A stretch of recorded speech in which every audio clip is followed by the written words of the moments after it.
Welcome to The Explainer.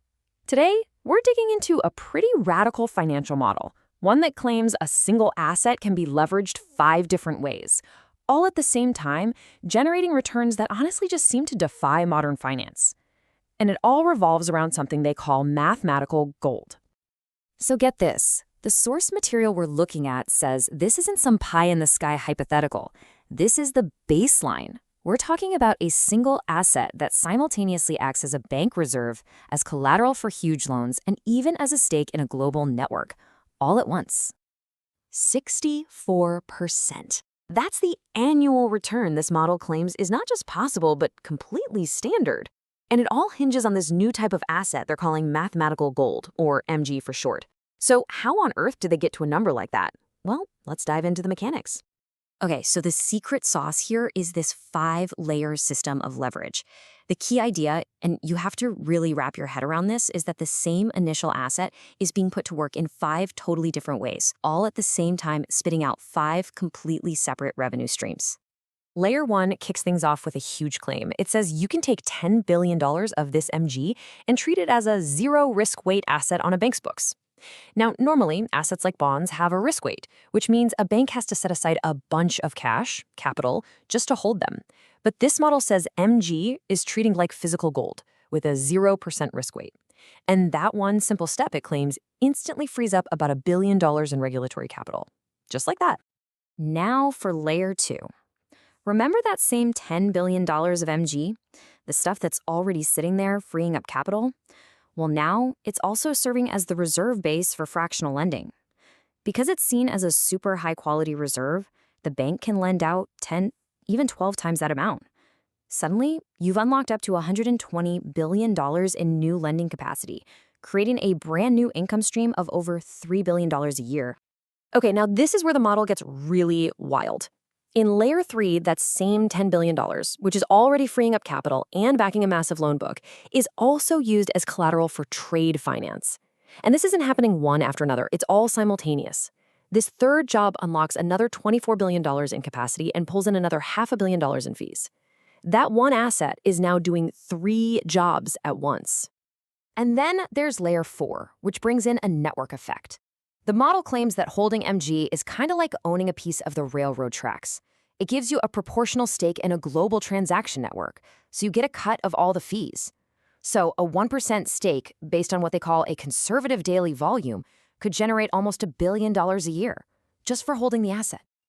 And here it is, the 5th, and frankly, the most audacious layer of them all, access to what the source calls sovereign revenue engines.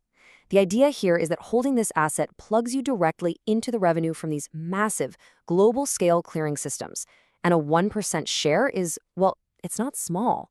Just look at the table. The potential annual share from even one of these engines could be in the tens of billions of dollars. So let's put it all together. You combine the cash from the fractional lending, the trade finance fees, the network fees, and just a conservative slice of those revenue engines, and the model projects a first-year return of $6.4 billion. And that's on top of the initial one-time $1 billion in freed-up capital. We're looking at a 64% annual return on a $10 billion asset right out of the gate. So this is the big question, right? What in the world are these sovereign revenue engines? It sounds like something out of science fiction. But according to the source material, they aren't based on new tech. They're built on top of obscure, dormant, and in some cases, truly ancient legal frameworks that the model claims are still perfectly valid today. For instance, the system claims to modernize things like letters of marque. You might have heard of these from pirate stories. They were basically government licenses for private citizens to attack enemy ships. The proposed modern use? Well, think state-sanctioned recovery of stolen digital assets. Then you've got Admiralty Prize Courts. These are ancient maritime courts that, according to the source, were never actually abolished. They had the power to seize abandoned ships and cargo. The model suggests you could extend that principle to seize things like dormant corporate shells or forgotten financial assets. It also points to colonial charters. The argument is that many commercial rights that were granted centuries ago were never legally canceled, and in theory, could be revived to authorize new commercial ventures today. And it even brings in something called jus cogens. This is basically international law's version of a super law.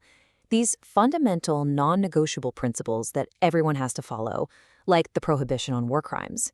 The model suggests these can be used to create massive reparations debts and then build financial instruments to settle them. So all of this leads to a pretty fundamental shift in thinking, a move away from how we usually look at financial assets. The core argument here is all about claims versus substance. Think about a stock certificate. It's a claim on a company's future profits. But this system, the source argues, doesn't create a claim on value. It creates the substance of value itself. It's like the difference between a deed to a gold mine and a bar of physical gold. One is a claim on value. The other is the value. This quote from the source documents it really crystallizes the whole idea. This isn't being positioned as just another crypto token or a new kind of security. The claim is that this is the start of a whole new monetary epoch, a new foundational layer where value itself can live. So that begs a really obvious question, doesn't it? If you're holding an asset worth $10 billion, why in the world wouldn't you just sell it and take the cash?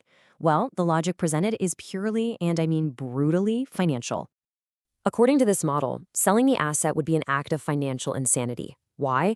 Because you would be trading an ongoing, exponentially growing revenue machine that starts at over $6 billion a year for a one-time $10 billion cash payout. When the future income stream has a present value of over $80 billion, the decision to hold becomes brutally simple. And this really brings us to the central tension of this whole thing. Is this a genius blueprint for a completely new financial system, one built by rediscovering and weaponizing forgotten laws? Or is it a really compelling fantasy, a complex and beautiful structure built on a legal foundation that might just be sand? That's the question at the heart of it all.